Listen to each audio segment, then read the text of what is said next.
ಇದೇ ನೀಟ್ ಅಕ್ರಮದ ವಿರುದ್ಧ ಕಾಂಗ್ರೆಸ್ ರಣಕಹಳೆ ಈ ಪ್ರತಿಭಟಿಸಲು ಹೋಗಿ ಈಗ ಜಗತ್ತಿನ ಮುಂದೆ ಬೆತ್ತಲಾಗ್ಬಿಟ್ಟಿದೆ. ಇದು ಗದಗದಲ್ಲಿ ಮಾಜಿ ಸಚಿವ ಸಿಸಿ ಪಾಟೀಲ್ ಅವರ ಹೇಳಿಕೆ. ಇದು ಬೇರೆ ರಾಜ್ಯದ ಗೂಂಡಗಳು ಧರಣಿಯಲ್ಲಿ ಭಾಗಿಯಾಗಿದ್ದಾರೆ.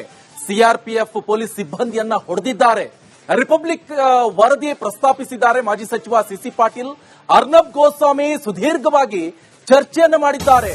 ಧರಣಿಗೆ ಬಂದು ಇಲ್ಲಿ ಆಗಿದ್ದೇ ಬೇರೆ ಅಂತ ವಿದ್ಯಾರ್ಥಿಗಳೇ ಹೇಳ್ತಾ ಇದ್ದಾರೆ. ಗದಗದಲ್ಲಿ ಮಾಜಿ ಸಚಿವ ಸಿಸಿ ಪಾಟೀಲ್ ಅವರ ಹೇಳಿಕೆ.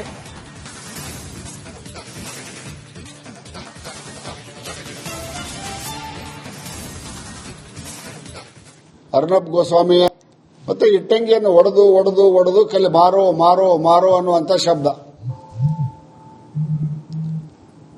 ಬಹುತೇಕ ನಿನ್ನೆ ನಮ್ಮ ಕನ್ನಡದ ಚಾನೆಲ್ಗಳು ಸಾಕಷ್ಟು ವಿಷಯವನ್ನು ಪ್ರಸ್ತಾಪ ಮಾಡ್ಯಾವು. ಅರ್ನಬ್ ಗೋಸ್ವಾಮಿಯ ರಿಪಬ್ಲಿಕ್ ಇಂಡಿಯಾದಲ್ಲಿ ಸುದೀರ್ಘವಾದಂತಹ ಚರ್ಚೆ ಮತ್ತು ವಿಡಿಯೋ ಕ್ಲಿಪ್ಪಿಂಗ್ಗಳನ್ನೇ ಬಿಟ್ಟರು. ಸಿಆರ್ಪಿಎಫ್ ಪೊಲೀಸರನ್ನ ಹೊಡೆದಾರ, ಬಹುತೇಕ ಸತ್ತಾರ.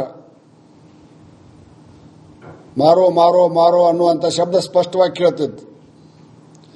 ನೀಟ್ ವಿದ್ಯಾರ್ಥಿಗಳ ಇಂಟರ್ವ್ಯೂ ಮಾಡಿದ್ರೆ ನಾವೇನೋ ನೀಟ್ ವಿದ್ಯಾರ್ಥಿಗಳ ಪರವಾಗಿ ಹೋರಾಟ ಐತೆ ಅಂತ ತಿಳ್ಕೊಂಡಿದ್ದೀವಿ, ಇಲ್ಲಿ ಬಂದಿಂದ ಇದು ನಡೆದಿದ್ದ ಬೇರೆ ಅನ್ನುವಂಥದ್ದು.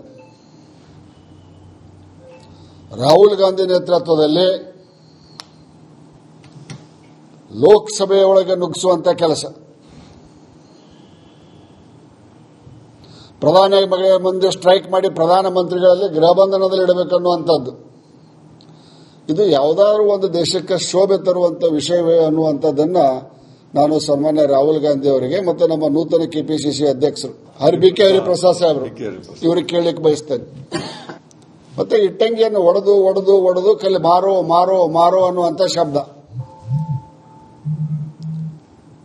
ಬಹುತೇಕ ನಿನ್ನೆ ನಮ್ಮ ಕನ್ನಡದ ಚಾನೆಲ್ಗಳು ಸಾಕಷ್ಟು ವಿಷಯವನ್ನು ಪ್ರಸ್ತಾಪ ಮಾಡ್ಯಾವು. ಅರ್ನಬ್ ಗೋಸ್ವಾಮಿಯ ರಿಪಬ್ಲಿಕ್ ಇಂಡಿಯಾದಲ್ಲಿ ಸುದೀರ್ಘವಾದಂತಹ ಚರ್ಚೆ ಮತ್ತು ವಿಡಿಯೋ ಕ್ಲಿಪ್ಪಿಂಗ್ಗಳನ್ನೇ ಬಿಟ್ಟರು. ಸಿಆರ್ಪಿಎಫ್ ಪೊಲೀಸರನ್ನ ಹೊಡೆದಾರ, ಬಹುತೇಕ ಸತ್ತಾರ. ಮಾರೋ ಮಾರೋ ಮಾರೋ ಅನ್ನುವಂಥ ಶಬ್ದ ಸ್ಪಷ್ಟವಾಗಿ ಕೇಳ್ತಿತ್ತು. ನೀಟ್ ವಿದ್ಯಾರ್ಥಿಗಳ ಇಂಟರ್ವ್ಯೂ